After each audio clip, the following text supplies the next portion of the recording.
तलाश में बिहार से बाहर जाने वाले बिहारियों के लिए अच्छी खबर है। आने वाले समय में उनको रोजी रोजगार के लिए देश के अन्य राज्यों में भटकना नहीं होगा। राज्य के अंदर ही बड़े पैमाने पर नौकरी के अवसर उपलब्ध होंगे।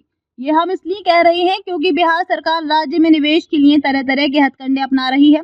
इसी कड़ी में बिहार में निवेश आकर्षित करने के मकसद से राज्य सरकार निवेशक सम्मेलन बिहार बिजनेस कनेक्ट का दूसरी बार आयोजन कर रही है। इसका उद्देश्य बिहार में हाल के वर्षों में लागू की गई प्रमुख पहल, नई नीतियों और निवेश के अनुकूल माहौल पर निवेशकों को जानकारी देना है। इसमें 80 देशों के भागीदारों के हिस्सा लेने की उम्मीद है। राज्य सरकार के एक अधिकारी ने ये जानकारी देते हुए कहा कि इस आयोजन में केंद्रीय मंत्री, केंद्रीय मंत्रालयों के सचिव और प्रमुख उद्योग संघ शामिल होंगे। अधिकारी ने बताया कि पिछले साल बीबीसी की वेबसाइट पर 3000 लोगों ने रजिस्ट्रेशन कराया था और इस साल इसके लिए लक्ष्य 5000 का रखा गया है और अब तक 82 देशों के दूतावासों को निमंत्रण भेजा जा चुका है। अधिकारी ने कहा कि केंद्रीय मंत्रियों के साथ साथ केंद्रीय मंत्रालयों के सचिवों को भी आमंत्रित किया जाएगा। इसके अलावा देश के सभी प्रमुख उद्योग संघों को भी इसमें शामिल होने का न्योता दिया जा रहा है। बता दें कि बिहार बिजनेस कनेक्ट 2024 का पहला रोड शो इस साल जुलाई की शुरुआत में कोलकाता में आयोजित किया गया था।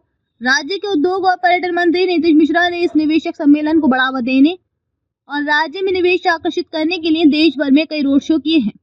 इस बीच राज्य सरकार लगातार नए उद्योगों को प्रोत्साहन दे रही है। इसका फायदा भी मिल रहा है। देश की कई बड़ी कंपनियों ने बिहार में बड़ा निवेश किया है। कईयों की फैक्ट्री भी शुरू हो गई है।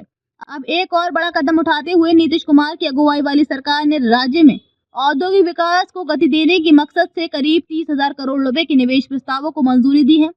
एक आधिकारिक बयान के अनुसार राज्य निवेश प्रोत्साहन बोर्ड ने 52 इकाइयों के 28,881 करोड़ रुपए के निवेश प्रस्तावों को सैद्धांतिक मंजूरी दी, जबकि 35 इकाइयों के 609.26 करोड़ रुपए के प्रस्तावों को वित्तीय स्वीकृति दी गई। बयान के मुताबिक राज्य निवेश प्रोत्साहन बोर्ड के 58वीं बैठक में इन प्रस्तावों को मंजूरी दी गई। बता दें कि बिहार में निवेश प्रस्तावों को मंजूरी देने के लिए इस बोर्ड का गठन किया गया है।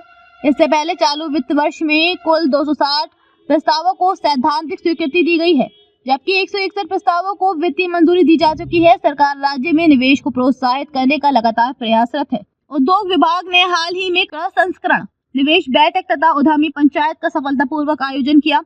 इसके अतिरिक्त मुख्यमंत्री उद्यमी योजना और बिहार लघु उद्यमी योजना के लाभार्थियों को क्रमशः पहली और दूसरी किश्त की राशि का वितरण भी किया गया। हाल ही में बिहार के मुख्य सचिव अमृत लाल मीणा ने कहा कि 2016 में प्रगतिशील औद्योगिक निवेश प्रोत्साहन नीति लागू होने के बाद से राज्य में कारखाने लगाने के लिए 3,800 से अधिक प्रस्ताव मिले हैं। बिहार औद्योगिक निवेश प्रोत्साहन नीति 2016 निवेशकों को कई तरह के प्रोत्साहन देती है। इसमें ब्याज सब्सिडी से लेकर राज्य जीएसटी की प्रतिपूर्ति, स्टाम्प ड्यूटी माफी, निर्यात सब्सिडी और परिवहन, बिजली तथा भूमि शुल्क में रियायतें शामिल हैं। राज्य ने निवेश प्रस्तावों को मंजूरी देने के लिए राज्य निवेश प्रोत्साहन बोर्ड भी बनाया। अमृत लाल मीणा के मुताबिक ये उद्योग मुख्य रूप से food processing, textile, manufacturing, renewable energy, IT और सीमेंट क्षेत्रों से है। राज्य ने उद्योग स्थापित करने के लिए 3000 एकड़ से अधिक का भूमि बैंक बनाया है। अब अलग अलग क्षेत्र बिहार में रुचि दिखा रहे हैं और बिहार औद्योगिक क्षेत्र विकास प्राधिकरण के पास 3000 एकड़ से अधिक अधिशेष भूमि है।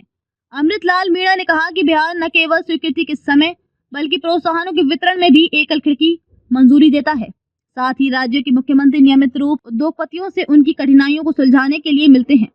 मीणा ने कहा कि हमारी नीति ब्याज सब्सिडी, कर प्रोत्साहन, स्टाम्प शुल्क छूट और अलग अलग प्रकार के समर्थन सहित प्रमुख प्रोत्साहन देती है। अब हम आपसे अपील करते हैं कि न्यूज पंच यूट्यूब चैनल को सब्सक्राइब कीजिए।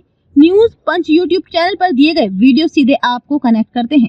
यहाँ ज्यादातर बातें आपके फायदे की होती हैं। हमारे वीडियो को लाइक शेयर कीजिए। आपकी कोई राय हो तो वो भी हमें बताइए। हम इसमें सुधार करने के इच्छुक हैं।